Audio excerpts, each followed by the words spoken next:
Golden hour అంటే ఏంటంటే heart attack వచ్చినప్పటి నుంచి మనం ఆ బ్లడ్ వెసల్ ఏదైతే మనకు బ్లాక్ అయిందో దాన్ని ఓపెన్ చేయడానికి పట్టే టైము ఆ ఫస్ట్ 1 అవర్‌లో కనుక జరిగితే యూజువల్‌గా 40 మినిట్స్ టైం మేము పెట్టుకుంటాం. Half an hour to 40 minutes ఇంటర్నేషనల్‌గా.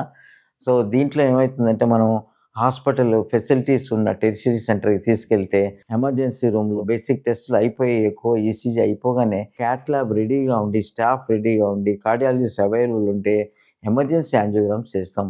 Emergency యాంజియోగ్రామ్‌లో ఏ blood vessel even 3 vessels block ఉండనివి డిఫరెంట్. బట్ ఏ బ్లడ్ వెసల్ అయితే బ్లాక్ అయ్యి ఉందో ఆ బ్లడ్ వెసల్‌ని మనం ఎంగేజ్ చేసి దాన్ని క్యాథెటర్ తోటి స్పెషల్ క్యాథెటర్‌తో క్లాట్ రిమూవ్ చేయాలి. అంటే ఒక టైట్ బ్లాక్ మీద క్లాట్ ఉంటుంది చాలా సార్లు. అదే యంగ్ పీపుల్‌లో అయితే ఓన్లీ క్లాటే ఎక్కువుంటుంది. బ్లాక్ ఎక్కువుండదు. This also difference. యంగ్ పీపుల్‌లో క్లాటింగ్ టెండెన్సీ ఎక్కువుండి హార్ట్ అటాక్ వస్తది. క్లాట్ తీసేయగానే ఫ్లో ఎస్టాబ్లిష్ కాగానే హార్ట్ మజిల్ రికవరీ అయ్యే ఛాన్స్ ఉంటది. స్టెంట్ పెట్టాలా లేదా అన్నది బ్లాక్ టైట్ ఉంటే అక్కడికక్కడ నిర్ణయం తీసుకుంటారు.